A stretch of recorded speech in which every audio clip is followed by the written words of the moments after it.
आज का विषय मनुष्य हमेशा जीवित क्यों नहीं रहता। बाइबल की पहली पुस्तक उत्पत्ति का पहला अध्याय और पहला वचन कहता है, आदि में परमेश्वर ने आकाश और पृथ्वी की सृष्टि की। पहले दिन परमेश्वर ने प्रकाश बनाया, दूसरे दिन परमेश्वर ने आकाश बनाया, तीसरे दिन परमेश्वर ने पानी को जमीन से अलग किया और पेड़ पौधे उत्पन्न किए। चौथे दिन परमेश्वर ने सूर्य, चंद्र और तारों को बनाया। पांचवें दिन परमेश्वर ने पक्षियों को और मछलियों को बनाया। छठवें दिन परमेश्वर ने अन्य जानवरों को बनाया और अंत में परमेश्वर ने मनुष्य की रचना की। और बाइबल कहती है, सातवें दिन परमेश्वर ने विश्राम किया। उत्पत्ति अध्याय 1 वचन 7 लिखा है, तब यहोवा परमेश्वर ने आदम को भूमि की मिट्टी से रचा। मतलब मनुष्य मिट्टी से बनाया गया है, मतलब मनुष्य मिट्टी है। आगे वचन कहता है, और परमेश्वर ने उसके नथनों में जीवन का श्वास फूंक दिया और आदम जीवित प्राणी बन गया। आगे वचन 18 में, फिर यहोवा परमेश्वर ने कहा, आदम का अकेला रहना अच्छा नहीं, मैं उसके लिए ऐसा सहायक बनाऊंगा जो उससे मेल खा सके। आगे वचन 21 लिखा है, तब यहोवा परमेश्वर ने आदम को भारी नींद में डाल दिया और जब वह सो गया तब परमेश्वर ने आदम की एक पसली निकालकर उसकी जगह मांस भर दिया। वचन 22, और यहोवा परमेश्वर ने उस पसली को जो उसने आदम से निकाली थी स्त्री बना दिया और उसको आदम के पास ले आया। तो इस तरह से परमेश्वर ने मनुष्य की सृष्टि की। देखिए, परमेश्वर ने पुरुष और स्त्री दोनों को आदम कहा। उत्पत्ति अध्याय 5 वचन 2 लिखा है, परमेश्वर ने नर और नारी करके मनुष्यों की सृष्टि की और उन्हें आशीष दी और उनकी सृष्टि के दिन उनका नाम आदम रखा। देखिए, मतलब नर और नारी दोनों को परमेश्वर ने आदम कहा। लेकिन दोस्तों, आज लोग परमेश्वर के विरोध में बातें करते हैं। लोग कहते हैं कि परमेश्वर ने हमें क्यों बनाया। जब कोई दुख आता है तो लोग परमेश्वर ही को दोषी ठहराते हैं, परमेश्वर के विरुद्ध कुड़कुड़ाते हैं। लेकिन परमेश्वर ने मनुष्य को इसलिए उत्पन्न नहीं किया कि मनुष्य दुख में रहे, संकटों में पड़े रहे और पसीने की रोटी खाए, तकलीफें सहते रहे। नहीं दोस्तों, परमेश्वर ने जब मनुष्य की सृष्टि की तब उसे सब कुछ अच्छा दिया था। उसे किसी प्रकार का परिश्रम नहीं करना पड़ता था, ना कोई दुख, ना किसी प्रकार की चिंता, ना ही किसी प्रकार की बीमारी परमेश्वर ने मनुष्य को दी थी। परमेश्वर ने आदम को एक वाटिका में रखा था जो अदन में है, इसीलिए उसे अदन की वाटिका कहा जाता है। मनुष्य को उसी आदम की वाटिका में रहना था। परमेश्वर ने मनुष्य को सदा जीवित रहने के लिए बनाया था। मनुष्य में किसी प्रकार की मृत्यु नहीं थी। मनुष्य हमेशा के लिए जीवित रहने वाला था। उत्पत्ति 2 का 9 लिखा है, यहोवा परमेश्वर ने भूमि से सब भांति के वृक्ष, मतलब हर एक प्रकार का पेड़ बनाया जो देखने में मनोहर, मतलब बहुत ही सुंदर, और जिनके फल खाने में अच्छे हैं, उगाए। देखिए, वचन कहता है, परमेश्वर ने मनुष्य के लिए हर प्रकार के अच्छे फल के वृक्ष बनाए जो मनुष्य खा सके और उस वाटिका में शांति से रह सके। लेकिन परमेश्वर ने इसके साथ साथ आदम को एक आज्ञा भी दी थी। परमेश्वर ने वाटिका में सब हरे भरे पेड़ों के साथ वाटिका के बीच में जीवन के वृक्ष को और भले या बुरे के ज्ञान के वृक्ष को भी लगाया था।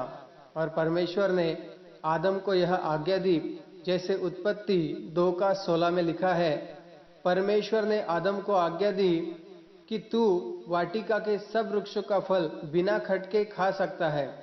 आगे वचन 17 लिखा है, पर भले या बुरे के ज्ञान का वृक्ष जो है उसका फल तू कभी न खाना। आगे परमेश्वर ने कहा कि जिस दिन तू उसका फल खाएगा उसी दिन अवश्य मर जाएगा। अब यह आज्ञा जो परमेश्वर ने आदम को दी थी आदम को मतलब स्त्री और पुरुष दोनों को आज्ञा दी। जैसे हमने सीखा कि पुरुष और स्त्री दोनों को परमेश्वर ने आदम कहा। अब यह आज्ञा जो परमेश्वर ने दी थी, आदम उसका पालन कर सकता था। इस आज्ञा का पालन करना बहुत बड़ी बात नहीं थी, क्योंकि परमेश्वर ने सारे फल से भरे वृक्ष वाटिका में लगाए थे। मतलब ऐसी कोई विशेष जरूरत नहीं थी कि आदम जाकर उसका फल खाए, जिसको ना खाने की आज्ञा परमेश्वर ने दी थी। तो फिर ऐसा क्या हुआ कि आदम ने परमेश्वर की आज्ञा को तोड़कर उस भले या बुरे ज्ञान के वृक्ष का फल खाया? आइए देखते हैं वचन क्या कहता है। किसने आदम को बहकाया? उत्पत्ति अध्याय 3 में वचन 1 से आगे वचन कहता है, यहोवा परमेश्वर ने जितने बनेले पशु बनाए थे उनमें सर्प धूर्त था। उसने स्त्री से कहा, क्या सच है कि परमेश्वर ने कहा तुम इस वाटिका के किसी वृक्ष का फल ना खाना? अब देखिए, शैतान सर्प के रूप में यहाँ पर आया। तब स्त्री ने सर्प से कहा, इस वाटिका के वृक्षों का फल हम खा सकते हैं, पर जो वृक्ष वाटिका के बीच में है उसके फल के विषय में परमेश्वर ने कहा है, ना तो तुम उसको खाना ना उसको छूना, नहीं तो मर जाओगे। अब देखिए, जरा सोचिए कि शैतान ने वाटिका के बारे में सिर्फ वृक्षों के फलों के बारे में क्यों पूछा? क्योंकि शैतान चाहता था कि आदम और हवा परमेश्वर की आज्ञा को तोड़े और नाश हो जाए और अंत में मर जाए। क्योंकि परमेश्वर ने मनुष्य को जब बनाया तब मनुष्य में मृत्यु नहीं थी, और शैतान नहीं चाहता था कि परमेश्वर का राज्य बढ़े। परमेश्वर ने मनुष्य को अपने राज्य के लिए बनाया कि हम उसके साथ रह सके और अनंत काल तक उसके साथ रहे और कभी ना मरे, सदा के लिए परमेश्वर के साथ जीवित रहे। अब आगे शैतान ने स्त्री से कहा, तुम भले या बुरे के ज्ञान के वृक्ष का फल खा सकते हो और तुम निश्चय ना मरोगे। आगे उसने स्त्री से कहा, वरन परमेश्वर आप जानता है कि जिस दिन तुम उस वृक्ष का फल खाओगे उसी दिन तुम्हारी आंखें खुल जाएंगी और तुम भले बुरे का ज्ञान पाकर परमेश्वर के तुल्य हो जाओगे। देखिए, शैतान हमेशा से ही मनुष्यों को भरमाते आया है। वो जानता था कि अगर आदम और हवा ने परमेश्वर की आज्ञा को तोड़ा तो इनमें मृत्यु प्रवेश कर जाएगी, क्योंकि परमेश्वर की आज्ञा को तोड़ना सबसे बड़ा पाप है। और शैतान चाहता था कि आदम और हवा यह पाप करे, मतलब परमेश्वर की आज्ञा को तोड़े। देखिए, परमेश्वर हमें किसी बात के लिए जबरदस्ती नहीं करता। परमेश्वर ने हमें स्वयं से चुनने का अधिकार दिया है। मतलब परमेश्वर ने हमें फ्री विल दिया है। परमेश्वर ने हमें बुद्धि दी है, उसके वचन दिए हैं कि हम सोच विचार करके खुद फैसला कर सके कि हमें परमेश्वर को चुनना है या फिर शैतान को। अब शैतान ने स्त्री को बहकाया, मतलब शैतान ने हव्वा को बहकाया और उसने उस फल को देखा। उत्पत्ति 3:6 में जब स्त्री ने देखा कि उस वृक्ष का फल खाने के लिए अच्छा और देखने में मनभाव है, मतलब देखने में सुंदर है और बुद्धि देने के लिए चाहने योग्य भी है, तब उसने उसमें से तोड़कर खाया। आगे लिखा है, अपने पति को भी दिया और उसने भी खाया। मतलब हव्वा ने वो फल खाया जिसको खाने के लिए परमेश्वर ने मना किया था, और आदम ने भी खाया। अब देखिए कितनी आसानी से शैतान के बहकावे में आकर आदम और हव्वा ने परमेश्वर की आज्ञा को तोड़ दिया। मतलब उन्होंने परमेश्वर की आज्ञा को तुच्छ जाना और उसे तोड़ दिया, जबकि परमेश्वर ने कहा था कि तुम यह फल खाओगे तो मर जाओगे, और ऐसा ही हुआ। देखिए, जैसे हम हमारी गलतियां एक दूसरे पर डालते हैं, वैसे ही आदम और हव्वा ने भी किया।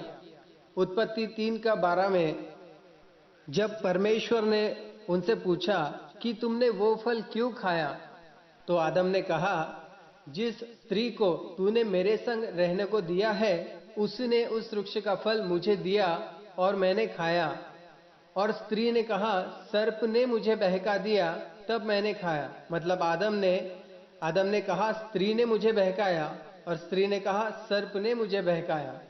देखिए, आदम ने परमेश्वर की आज्ञा को तोड़कर पाप किया, परंतु क्या हुआ? आदम को इसका प्रतिफल क्या मिला? उत्पत्ति 3:17 में आदम से परमेश्वर ने कहा, तूने जो अपनी पत्नी की बात सुनी और जिस वृक्ष के फल के विषय मैंने तुझे आज्ञा दी थी कि तू उसे न खाना, उसको तूने खाया है, इसलिए भूमि तेरे कारण शापित है। तू उसकी उपज जीवन भर दुख के साथ खाया करेगा। वचन 18। और वह तेरे लिए कांटे और ऊंट-कटारे उगाएगी, और तू खेत की उपज खाएगा। वचन 19। और अपने माथे के पसीने की रोटी खाया करेगा। आगे लिखा है, और अंत में मिट्टी में मिल जाएगा, क्योंकि तू उसी में से निकाला गया है। तू मिट्टी तो है और मिट्टी ही में फिर मिल जाएगा। और जैसे परमेश्वर ने कहा, मनुष्य मरकर मिट्टी में मिल जाता है, तो इसीलिए मनुष्य मरते हैं। आदम का पाप जो उसने किया था सबके अंदर होता है, इसीलिए मनुष्य के अंदर जन्म से ही पाप होता है।